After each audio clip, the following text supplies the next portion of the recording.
Aho ngaho kubisa imyaka 5 itagira umupangayi yego itagira iki inzu barayiroze inzirimo ibintu nawe ntubizi hari n'abantu bubakira ku bintu bura n'abantu bakodesha amazu bajya abantu basengera aho bagiye kujya yego rero tujya gusengera umuntu ku Gisozi cyangwa bubakiye ku buhango bwo butatu bw'imbwa n'ubw'injangwe ukuri kuzima uko n'ukuri Imana irabikwerekura Imana irabinyereka mbwira no muntu imuka niba utimutse uyu mwana wawe mutoya uzajya uhora n'ibibazo ntazajya asinzira. Tanga iyo message abantu bayumve neza kuko abantu bakunda kugira defo yo kwihutira gukodesha inzu kuyishyura atabanje kubisengera.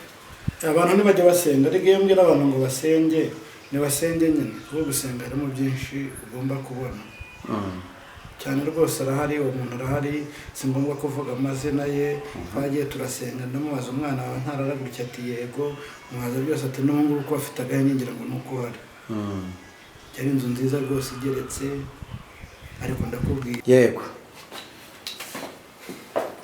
ugasanga umuhungu nawe amaze imyaka 40 abamwita umuhungu ngo ntabwo akiri umusore bamwita umuhungu ubwo rero byose ni icyangiro Satani atera ari abakobwa ari iki byose ni icyangiro Satani atera niyo mayeri rero niyo mayeri nta yandi kandi akakubwira ko niwishingira nta kibazo yego akubwira ko niba utabonye umugabo nta kibazo niyo mpamvu uzahora n'umukobwa ushukwa nayo ntagira ubwenge muri iyi nzu Satani agushuka ajyana mu nzoga hano hari izaje bitamo nimba ari amabuye niba ari ibyuma niba ari ibihata niba ari ibigira ibiki niba ari ibihata niba ari simbizi basanga umuntu avuze ngo mugiye ndakunywera icyuma ukibaza niba icyuma bakinywa ibyuma tuzi ko ari ibihata tuzi ko ari none abantu basigaye banywa ibyuma Imana dutabare ugasanga umuntu aranywa ibyo byuma ntaheruka kurya ntagira ate niyo hano uzahora n'umuntu ugasanga umuntu amare kubita imitego yabuze imbaraga kubera ibyo byuma nuko reka rero twongere kandi dukomeze kuko tutari gukora ikiganiro kirekire twari tugeze kuri 4 imishinga y'ibice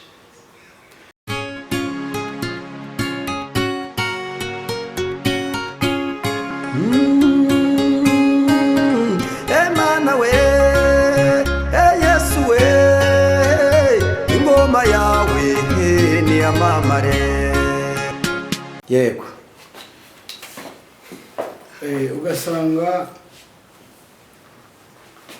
umuhungu nawe amaze imyaka 40 abamwita umuhungu ngo ntabwo akiri umusore bamwita umuhungu ubwo rero byose ni icyangiro Satani atera ari abakobwa ari iki byose ni icyangiro Satani atera niyo mayeri rero niyo mayeri nta yandi kandi akakubwira ko niwishingira nta kibazo yego akubwira ko niba utabonye umugabo nta kibazo niyo mpamvu uzahora n'umukobwa ugasanga dore ibi byarahananutse byaraguye kandi aracyari umukobwa ibihe dore babyita ngo nasiki hasi umuntu yazanye asike mu maso natinyega ari we noneho iyo abantu bavuze ngo asike we nibyo baba bashatse kuvuga nuko ngaho ugasanga umuntu arashaje nta mwana nta mugabo nta mugore nta cyo uzababona ugasanga yibana mu kizu kinini ari umwe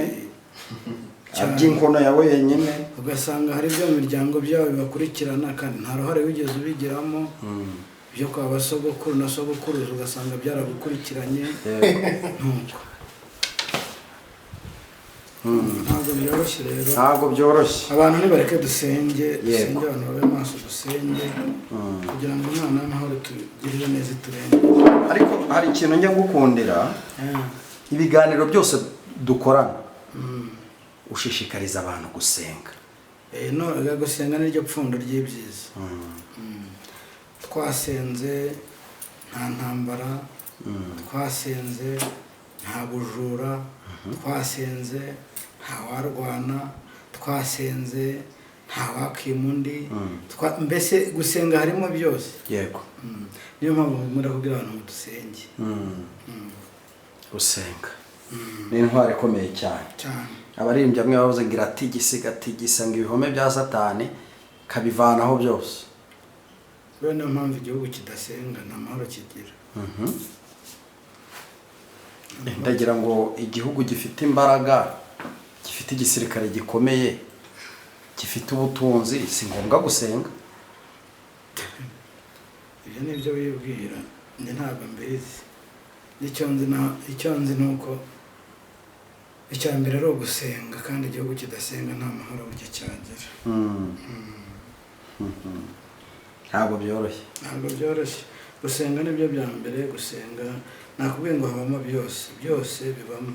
umunezero nta mubabaro ubamo mu gusenga. keretse utasenze neza, utabyinjiyemo neza, naho undi wasenze neza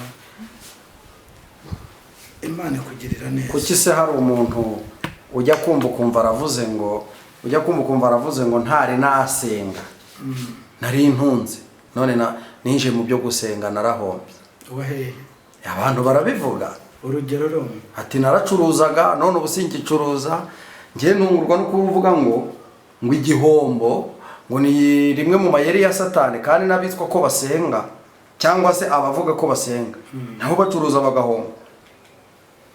Udasenga arahomba, nusenga agahomba. ariko nakubwiye aho harimo ya mayeri ya satani. Yeri rya satani biba byagenze gute kugira ngo rigere ku muntu usenga? Ku muntu usenga ugomba kumugeraho. ariko ntabwo turageraho satani atageze imyamba. yego niyo mpamvu bigomba kutugeraho. kandi ibihombo se ugira ngo bureta utahombye se ugira ngo urunguka. ntawakunguka uteze, urahomba ejo ukongera ugacuruza ukunguka. ntabwo rero ari ukuvuga ko ntawe udahomba, abantu barahomba. gusenga ntabwo byakuraho, kandi ushobora no kwicira inzira. n'igihombo cy'Imana kibaho. ushobora no kwicira inzira ukigira mu byawe ariko ugahomba. cyangwa yaba ari nka byandi bajya bavuga ngo aho kugira ngo iguhombe iraguhombye. buri hari ibintu tujya twebwe abantu tujya tugira gute, tujya twiciramo inzira. ugasanga Pasikari aravuga akazi kanjye nzakorera kuri cano, kandi atariho umuhamagaro wawe. urugero ugasanga undi nawe akavuga ati nanjye ubwo Pasikari afite cano akora gutya, buriya nibyo bitumye agera hariya, nanjye reka nzagende nyishake. ubundi sinzi ukuntu bajya baca umugani mu kinyarwanda ngo ikanira umugisha wundi ukarinyubuye. subiramo icyo kintu. ntabwo wacyumvishe se? ntabwo ncyumvise neza. nakubwiye ngo wikanira umugisha wundi ukarinyubuye. utaririye ni umugani cyangwa ni umugani ubaho. umugabe nawe ugiye kuzatubera nka ba bandi bajya bavuga kasamutwe, wumva umugani uba uciye. ariko ubaho.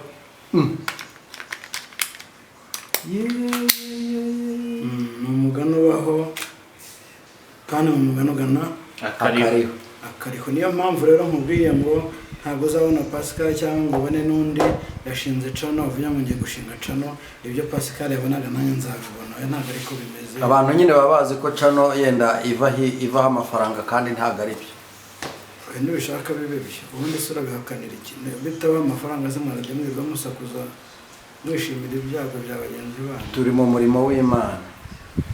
abishimira ibyago bya bagenzi babo baba birengagije ko nabo bari ku isi. reka twikomereze. twari tugeze ku cya gatatu, gusenya ingo. iri senyuka ry'ingo mu by'ukuri satani abifitemo uruhare cyane. abifitemo uruhare, kandi umuntu avuga ati ngewe igihe kirageze ngomba gutandukana nawe.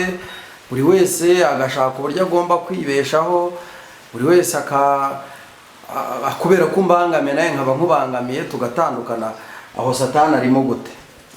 impamvu satani arimo buriya hari ibintu tutajya tumenya. urugero nshobora kuvuga inti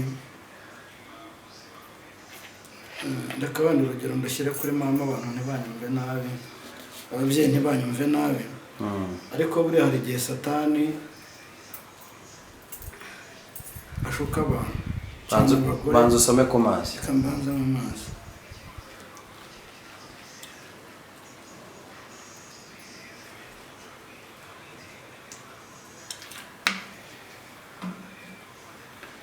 hari igihe satani ajya afata abantu akabashuka akabashingira abantu batari abantu buriya buri wese agira uwe buri wese agira uwe ntazagira umuntu ukubeshya yego niyo hantu uzahura n'umugore akakubwira ati nashatse urugo rwa mbere ruranga nshaka urwa kabiri ruranga nshaka urwa gatatu ruranga ugasanga umuntu yashatse mu ngo eshanu ingo eshanu ntibibaho zose azivamo ndabeshye se ntabwo ubeshye njya mbibona yagera ku rwa gatandatu agashikama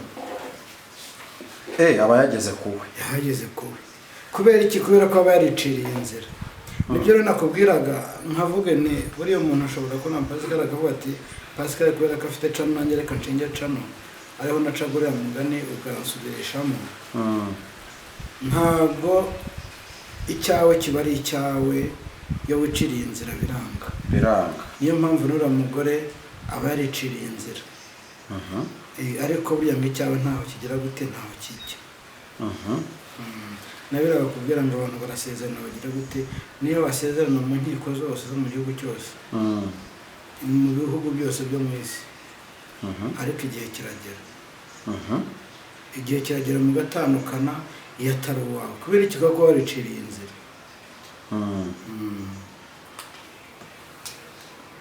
muri make uwamaze kugerwaho n'ayo mayeri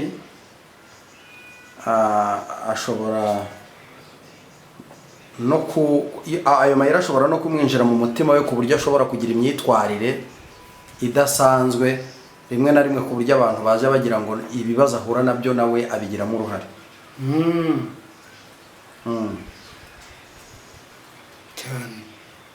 cyane ubundi buriya nk'abantu banywa inzoga kugira ngo mujya mubyumva ko na Bibiliya bivuga ngo vino ni umukobanyi kandi ushukwa nayo ntagira ubwenge muri iyi nzoga satani agushuka agenda ukanywa inzoga noneho hari izaje bita ngo nimba ari amabuye niba ari ibyuma niba ari ibihata niba ari ibigira ibiki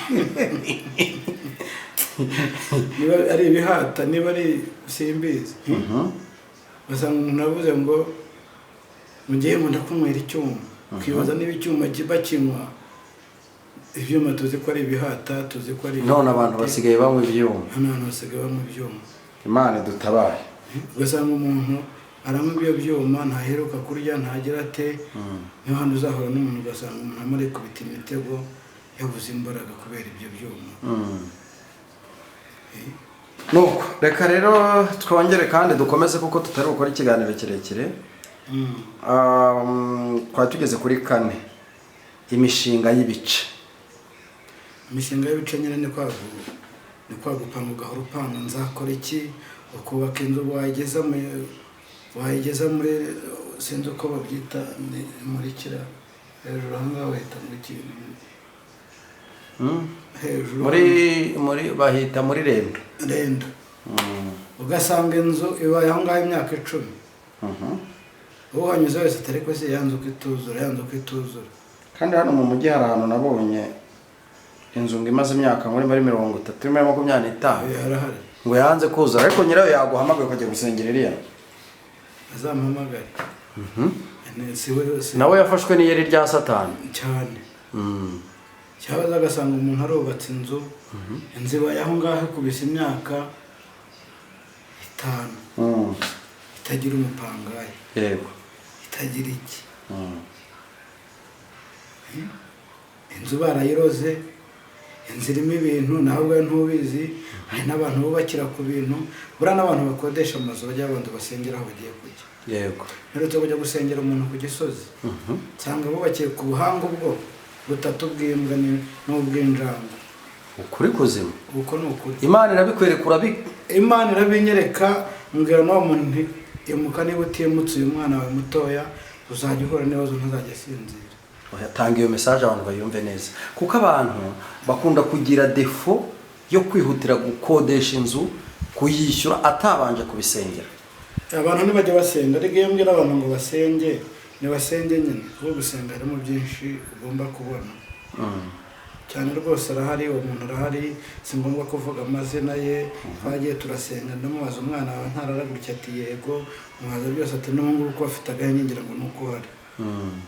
Yari inzu nziza rwose igeretse, ariko ndakubwira irimo ibyo bintu ba nyirazo. Hari abantu bubakira ku bintu, gufata agahanga k'injangwe ugafata agahanga k'imbwa ukabyubakiraho. Ariko ngira ngo ubwo nyine aba ari gahunda ye y'uburozi, ntabwo ari imbwa ibisanzwe cyangwa injangwe isanzwe. Ariko amarozi ava muri biriya bintu. Uri injangwe n'imwe, imbwa n'imwe. Ko njye mbona se abantu babyoroye nta bibazo birebire bakunda kugira. Nuko baba batabitongereye. Ariko hari abahanga mu kuroba. Hari abatongera, hari abatongera bakatongera aborozi babo nabo bagira imihango. Haba rero hari abantu bajya bagongana nabyo ntibanabimenye. Ntibabimenye, ugasanga rwose umuntu ntazirifa n'ibizima, ari mu mudabagiro, ugasanga umuntu yabyaye umwana haramurwaje, arahora kwa muganga byaranze, sina habari, nta makuru afite. Nta makuru afite y'ibyo bintu. Niyo mpamvu nkunda kubwira abantu ngo basenge.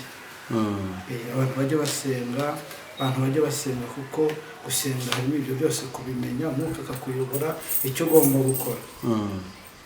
Ariko ntabwo turi abacu ngo twigenge. Ntabwo turi abacu ngo twigenge, tugomba kuyoborwa n'umwuka. Niyo mpamvu rero abantu bareke dusenge, abantu babe maso dusenge, kuko ibibahiga byo birahari. Ibiduhiga birahari. Yego. Abantu b'Imana bakwiye gusenga. Ntabona ntacyo afatisha, aracuruza agatahira kwishyura za nzu twavugaga, no kurya, no kwambara, ariko akaba atasevinga. Nawe aba yaramaze gufatwa. Nawe yaramaze gufatwa. Ayo yose rero ni amayeri. Tugeze ku cya nyuma wari wavuzeho, aricyo cya gatandatu, amakimbirane mu ngo. Ari nacyo ngira ngo umere use nkaho gitinzeho. Noneho turaba turi no kugana no ku musozo buriya. Turagana ku musozo. Ayo makimbirane rero, amakimbirane yo mu ngo ni hahandi Satani ateza. Waba ufite umugore agatangira kukubona ko atari utakiri umugabo we, kubera ko hari abandi yabonye. Umugabo ati nawe naribeshyura, ntabwo arakwiye kuba umugore wanjye. Ayo yose ni amayeri ya Satani. Hari n'aho abantu benshi ubona bariho basenya, ugasanga umuntu ngo yasezeranye mu murenge, ngo yasezeranye kwa padiri, kwa pasiteri, ariko bakagenda bagera mu rugo ugasanga nta kwezi bamaranye. Ukumva ngo Pasikari cyangwa runaka yaradevorosheje. Nta handi rero ibyo biva, ni kuri Satani, nta handi. Niyo mpamvu ndabwira abantu ngo bareke dusenge. Satani ni umuhoro rwaho, azaguca urwaho. Ni umuhoro rwaho, azaguca urwaho. Ariko ni umwe mu matwi ugasenga, ukizera Imana ko ari ishoboye byose. Ariko nkunda kubabwira aho byaba muzumve niyo nsenga, mvuga ko ari Imana ishoboye byose, idashoboye ikintu kimwe. Kuko Imana yacu ishoboye byose. Byose ibyo abantu batabasha gushobora, Imana irabishobora. Imana irabishobora. Burya wambera umuntu, ukambera inshuti, ukamfasha mu byo mfite byose, mu byo nshaka byose, ukabimpa, ariko burya ntabwo ari wowe, ni Imana iri gukoresha. Kandi nanone buri ikindi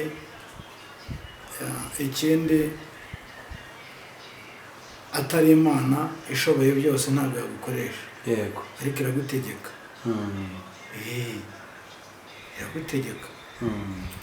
Iragutegeka rwose, ikaba ati Pasikari fasha mugabe kuko ubu bufasha arabukeneye. Ntumenye nuko byagenze. Niyo mpamvu rero Imana ishoboye byose. birumvikana. Urakoze cyane, reka ubwo twongeye kubisubiramo kandi ukaba tubwiye ko byabyaye umusaruro. Byabyaye umusaruro, niyo mpamvu nakomeje kubwira abantu ngo nibakomeze baduhamagare dusenge kuri iriya nimero, dukomeze dusenge, tubafashe gusenga. Abafite diporome, bafite ibyabo byaheze, baze dusenge tubohoze, kuko Imana ishoboye byose. Ntabwo uzajya kureba umuntu mugenzi wawe utasenze Imana mu bwenge byanjye byagenze bitya. Ushobora no kuba ufite mukuru wawe cyangwa murumuna wawe ukomeye, ufite byose, ufite amafaranga, akaba yagufasha ibyo byose bigashoboka, ariko ushobora no kumugeraho ahubwo ati reka agenda wirwarize nanjye ndarerwarije kubera ko utasenze. Yego. Ariko iyo wasenze umugeraho akakubaza urabura iki kibazo ufite ni iki. Gusenga ni byiza. Yego. Hano tubake dusenga.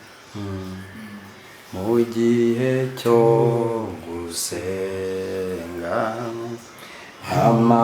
amasengesho yacu agera kure cyane, atambuka n'inyenyeri.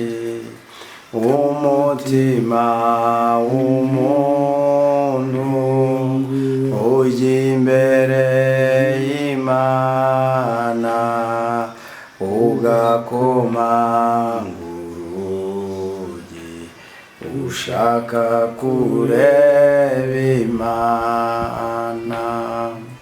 K'amahoro yuzuye twabona muri iyi si, kwa Data niho gusa hasendereye amahoro. Amen.